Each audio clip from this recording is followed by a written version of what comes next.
Let's talk about the Edinburgh TV Festival. I used to go there myself. It's one of the great and the good of the TV industry who all descend and drink a lot and pretend they're doing something useful. Anyway, he's going to make the keynote lecture there, and James Harding will tell the assembled grandees that the BBC is not institutionally anti-Semitic. Whatever your view of hate speech, he's going to say, versus freedom of speech, an overbearing government minister doesn't help anyone.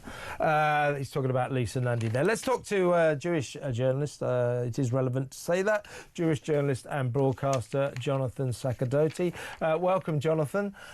Now, James Harding, a man of great achievements, let's be fair, until he edited The Observer, is going to say the BBC is not institutionally anti-Semitic.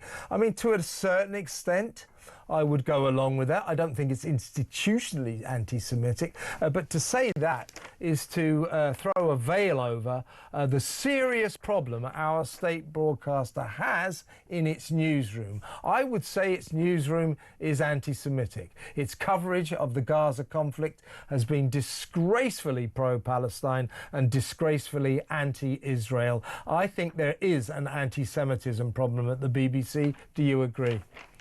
Yeah, of course I do. I mean, anyone with a brain and a pair of eyes would agree. And just to go back to James Harding, you mentioned there, editor of The Observer now. You showed that front page with that woman, Zoe Rogers, on the front page, this sort of beautiful cover shot of her as if she's some sort of innocent. But she was charged with criminal damage and violent disorder for an incident at Elbit Systems UK, which actually supplies the British Army with advanced night vision goggles and sophisticated mini UAS. So it's obviously a very important and completely legal company that she is alleged and charged to have been attacking in some incident. So I think the idea that his newspaper is somehow running cover for her with this rather romantic, soft-focused picture of her on the front and this story about how shocking it is that this 21-year-old is being charged for these terror-related incidents just gives you a bit of an idea of where he sits on this issue. And yeah, I would just to say, the question is a terrorist, question mark, as you say, this angelic-looking young lady, how,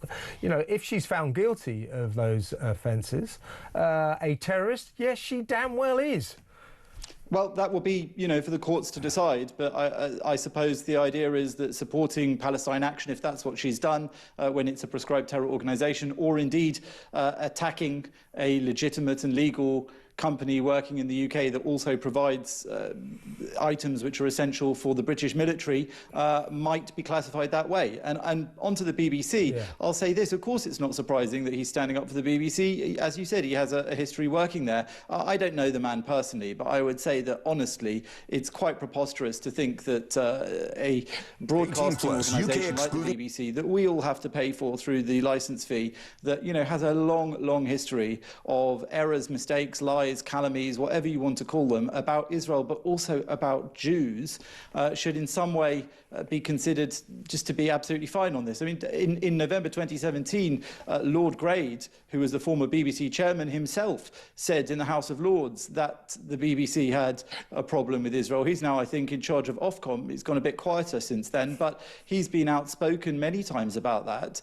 In December 2021, he said that the BBC should provide proof over their ridiculous allegations that Jewish children on a bus that had been attacked by Muslims while they were celebrating the festival of Hanukkah had uttered anti-Muslim slurs, as the BBC had insisted. He said they should provide evidence. Of course, they couldn't. In the end, Ofcom found against them because they had apparently made up this interpretation of the audio. I mean, the list of things they do goes on and on and on. February 2025, they aired that Gaza documentary with the son of a Hamas minister in Gaza and pretended that nobody on the production knew, and it turned out after their own investigation they did. It also included mistranslations of the word Yahud from Arabic into from Jew into Israelis to try and hide the genocidal intent of those Palestinians they were interviewing. Back in 2025, still in June, they had that awful Glastonbury moment with that yob on the stage, villain, yeah. Chanting, Pascal Robinson Foster is his real name, chanting death to the IDF. They broadcast it live. They didn't pull it. They saw it happening. That's now become a regular taunt to Jews in the UK. Back in 2015, I remember when Tim Wilcox, this is well before October the 7th, was interviewing the daughter of Holocaust survivors in France after the horrific killings in the hyper-cachet kosher supermarket in Paris. And he interrupted her talking about her experiences of anti-Semitism to say Palestinians suffer hugely at Jewish hands as well. Oh, my God. Oh, he my later God. had to apologise for that. The BBC, of course, said, no, nothing was wrong.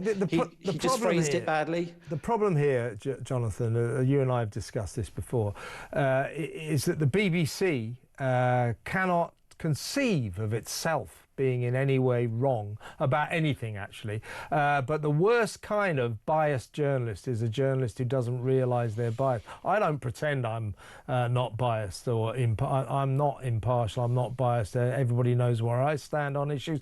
The BBC pretends it is piously impartial and unbiased on all issues, especially the Middle East. And that is a barefaced lie. It cannot see its own problem. And that is the problem. There is the disaster, and James Harding is just going to propagate that, isn't he?